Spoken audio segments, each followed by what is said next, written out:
À Vidigal, un homme a compris avant tout le monde le potentiel de ce nouveau business. C'est Anderson Ramos, le premier agent immobilier spécialisé dans les favelas.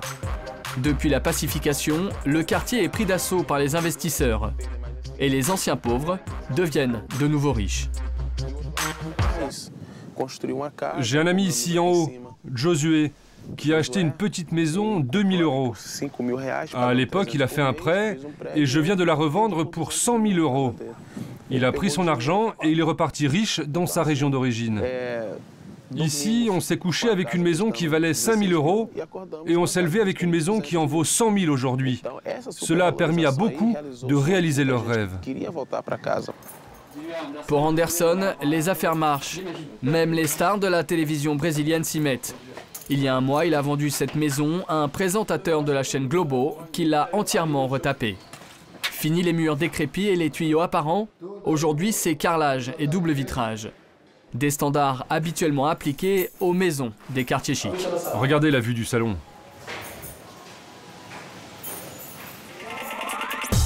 C'était il y a un peu plus d'un an. La favela de Rocinha est investie par 2500 policiers militaires, soutenus par des blindés. Jusqu'alors, cette forteresse était tenue par les gangs de trafiquants qui réglaient leurs comptes à coups d'armes de guerre. Après une bataille épique, les gangs de trafiquants seront délogés. Aujourd'hui, une vingtaine de favelas ont été pacifiées par les militaires à Rio en vue des prochains Jeux olympiques organisés par la ville.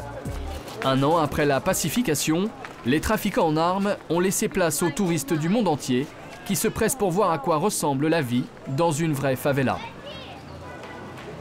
Ce qu'on va faire maintenant, c'est qu'on va marcher dans la favela, dans la rue où les trafiquants vendaient de la drogue avant.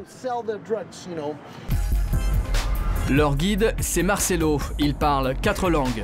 Point d'orgue de sa visite, le récit de la pacification de la favela par les militaires, le grand frisson pour les touristes. Ils ont d'abord étudié la favela depuis des satellites. Ils ont échafaudé un plan pour ne pas se perdre dedans lors de l'invasion. Au total, ils ont saisi 3,5 tonnes d'herbe, 600 kg de cocaïne, ils ont fermé des dizaines de laboratoires clandestins et ils ont saisi suffisamment d'armes pour monter une armée. Pour que l'histoire ne se répète pas, la favela est sous bonne garde. 800 policiers en faction jalonnent le parcours des touristes, des hommes qui ont participé aux opérations de nettoyage de la favela, habitués à faire la guerre. Moi, j'ai un calibre 38. Et qui se retrouvent aujourd'hui à faire de la police de proximité avec les touristes. Bonjour, vous venez d'où? De Lituanie. C'est fou. Avant, il n'y avait vraiment pas cette liberté. Signe du renouveau, des auberges ont même ouvert dans certaines favelas pacifiées, comme ici à Vidigal. Dans ce repère de surfeurs, on loue une chambre pour 20 €. Impensable il y a un an, l'hôtel est désormais toujours plein. Ici, c'est le salon. Vous voyez, c'est authentique. On a préservé l'aspect favela. C'est Andreas, un ancien ingénieur autrichien, qui a acheté cette maison il y a 3 ans pour son panorama. De sa terrasse, on a une vue imprenable sur la fameuse plage d'Ipanema, où l'on trouve les mètres carrés les plus chers d'Amérique du Sud.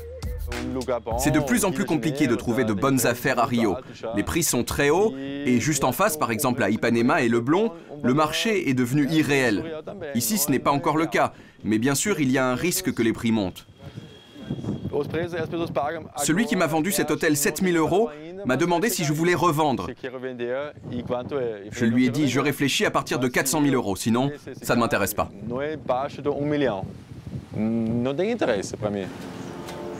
Andreas le sait, il est assis sur une mine d'or.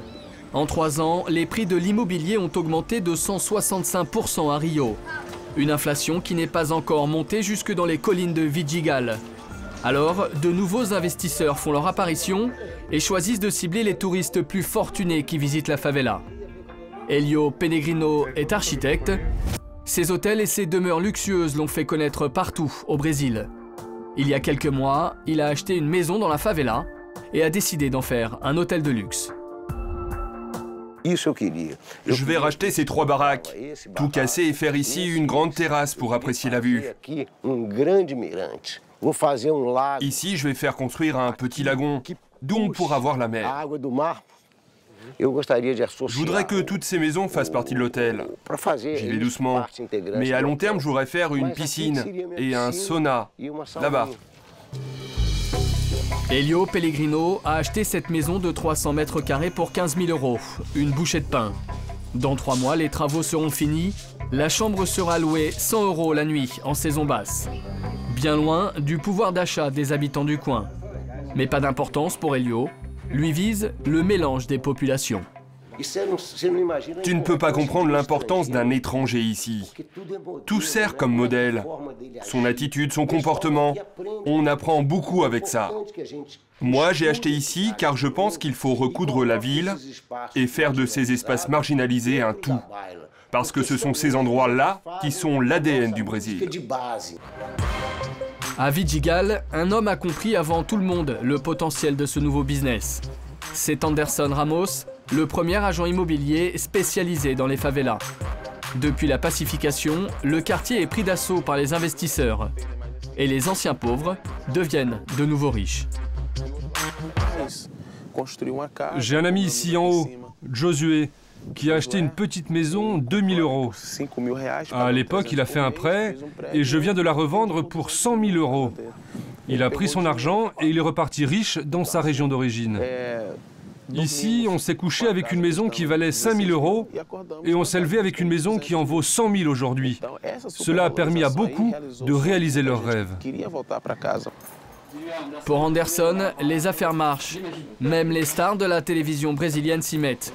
Il y a un mois, il a vendu cette maison à un présentateur de la chaîne Globo qui l'a entièrement retapée. Fini les murs décrépits et les tuyaux apparents, aujourd'hui c'est carrelage et double vitrage. Des standards habituellement appliqués aux maisons des quartiers chics. Regardez la vue du salon.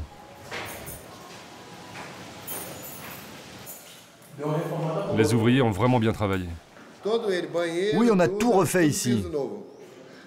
La vue est merveilleuse. Quand je suis arrivé au début du chantier, j'ai complètement halluciné. La mission d'Anderson, c'est aussi d'expliquer aux nouveaux arrivants comment fonctionne une favela, un lieu où les constructions illégales s'entassent les unes sur les autres à flanc de colline. Ici, pas de titre de propriété par exemple, mais des actes de vente. Pour l'eau et l'électricité, on ne paye rien, tout est piraté depuis des années. Et question urbanisation, il y a quelques failles. Bon, ici, c'est une maison qui s'est écroulée. Le sol s'est complètement affaissé. C'est vrai, ça arrive souvent quand il y a de fortes pluies. Les maisons qui s'écroulent, c'est justement l'inquiétude de cette nouvelle arrivante, Laetitia, une Française de 38 ans. Bonjour, je voulais savoir s'il y avait d'autres maisons qui se sont écroulées dans le coin. Non, c'est la seule. Laetitia est arrivée au Brésil il y a 9 mois. Ancienne architecte d'intérieur à Paris, elle a décidé de monter un restaurant dans la favela. Bon alors, donc ça c'est une maison qu'on a achetée il n'y a pas longtemps grâce à Anderson qui l'a vendue. Et on va en faire un restaurant avec une vue panoramique magnifique. Alors, donc là maintenant comme ça a été pacifié, il y a une vague d'étrangers qui viennent s'installer ici, qui viennent ouvrir des business.